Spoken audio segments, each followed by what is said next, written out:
Nothing attracts the press like a good protest. You have conflict, visuals, and plenty of eager interviewees. But should reporters think twice about covering those anti-shutdown demonstrations? Adam Reilly has more. Our country is under assault. A woman named Diana Ploss stood outside Governor Charlie Baker's house, yelling about COVID-19 restrictions and other stuff. Yeah, look at that. He's in the teachers union. Are you teaching kids about sex? Some local media showed up, but the story didn't really take off. Elsewhere, though, calls for liberation from coronavirus restrictions have been much bigger news. From Texas to Virginia, protests erupting as states extend stay-at-home orders. Protesters followed social distancing guidelines by driving around the state capital of Lansing, hoping to cause a traffic jam. Maybe all that coverage is inevitable. The economic pain caused by the coronavirus is real. And with everyday life shut down, anything that breaks up the monotony is catnip for the cameras. God bless them. It's going to happen all over the country.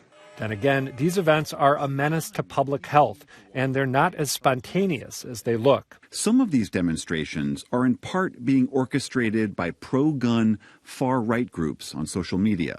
Also, as vocal and visible as they are, the protesters are in the minority. 66% of Americans say they're afraid of social distancing measures ending too early, including a majority of both Democrats and Republicans. That said, they've got Fox News and the president on their side. These are great people. Maybe, but that doesn't mean we have to interview them. All right, Adam joins me, along with Lylah Alphonse, formerly of U.S. News and World Report. Starting with you, Adam.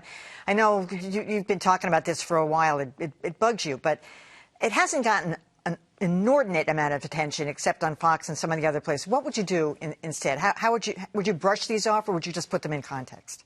No, I think context is key. And I would say it's gotten a fair amount of attention. You're right. I don't know that it's been the dominant story in the country, but a lot of different outlets have picked up on it. And I think, for starters, you don't need to go cover something like the protest at Charlie Baker's home because there is no one there. And all you need to do to learn about the woman who was running that is look at her Facebook page and see that there's a good reason to not take her too seriously. We missed the part where she was yelling about Baker being an Islamist and a globalist and things like that.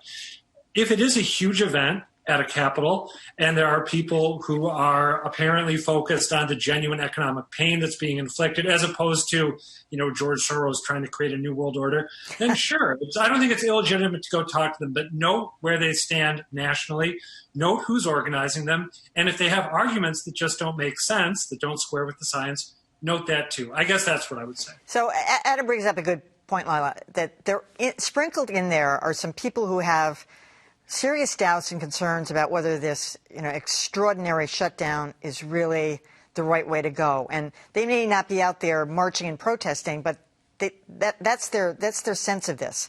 And most people have agreed that the shutdowns need to continue. But if you go to one of these rallies, you're going to find that person who probably has some kind of a reasoned approach to this. I think it's important to note that the reasons a lot of people have, the concerns they have, are legitimate. People are really worried about their livelihood. People are equally worried about getting sick or infecting others. When it comes to the protests, though, there's something called astroturfing, which is fake grassroots activism. It's an actual term. But these are organized protests for the large part, the big ones. You can tell because some of their signs are all the same, printed in the same way.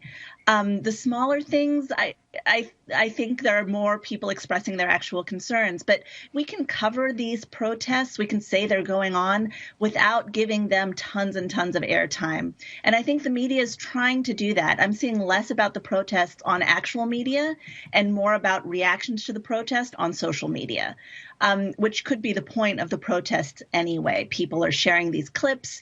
People are talking about it on both sides.